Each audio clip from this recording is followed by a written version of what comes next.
Do you think you don't have anything for dinner tonight? Think again. You probably have most of the ingredients that you need for this dish on hand in your pantry right now. Just need to prep a couple of ingredients. It's really not that many. 2 carrots, mince up a couple of cloves of garlic for your greens, 1 small onion. I'm gonna put all these things into bowls so I can take them over to the stove more easily. In my kitchen, well, this is where I work, but in my kitchen at home, my counter is actually kind of far away from my stove. So sometimes when I prep a lot of stuff, I put it into little bowls and carry them over there all together. 2 cans of lentils. I find that if you just add a couple of key flavorings to canned beans or lentils like this, they taste almost as good as if you made them yourself. These need to be drained. Look, I have a sieve. Amazing. You don't want to have too much water in here because it'll sizzle and pop in your pan, which is not so pleasant. All right, so I have all this stuff. I'm gonna carry it over here and leave it on my stove. So I'm gonna get a pan. 2 pans, actually. Because the lentils are already cooked, you wanna soften up your carrots and your onions first.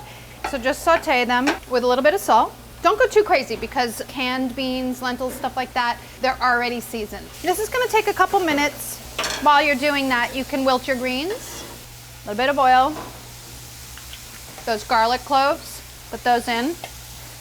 Just let that sizzle a little bit. These are nice and soft. Now I'm gonna add my lentils. You wanna be a little bit careful. If you stir this around too much, your lentils will get all mushy, which is kinda icky. Shake the pan a little bit rather than stirring it all that much, and just let them heat through. If you feel like you need to add a little bit of liquid just to help it heat through, you can do that. I'm gonna switch these pots back to front. Just let that sit a little bit. My garlic is sizzling.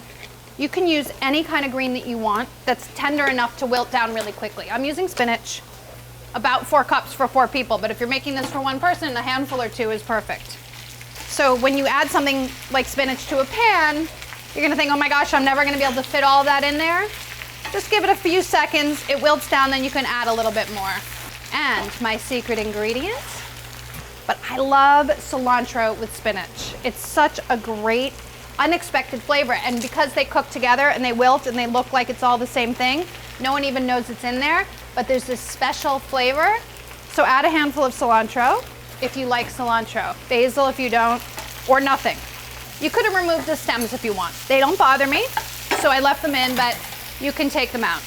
Take it out of the pan. I'm just gonna set it aside. You can put this directly on the plates if you want to, and then you cook an egg. I'm already using olive oil, so olive oil. How many eggs do you want? I want 1 egg, and just try it however you want. Sunny side up, over easy. You can scramble it, doesn't matter. The thing that does matter is eggs are fantastic and they make anything better. While this cooks, I'm gonna go get a plate. I'll be right back. I'm back. If you put this egg on kind of a medium heat, the egg white will set and then the egg yolk stays loose, and that's what I want for a sunny side up egg. You can cover the top too if you want to a little bit. So I'm gonna start to plate this because the egg is almost ready. It's so healthy and it's a vegetarian choice. Even if you're not a vegetarian, it's a healthful, inexpensive way to serve, to feed your family. A little bit of greens and those little cilantro. All right, I should have removed some of the stems, so if they're a little too long, get rid of them. Okay, now it's time for the egg. It's got nice and crispy around the edges. I love it like that. Sunny side up, it's gonna ooze all over my greens and my lentils, and it's gonna be so delicious.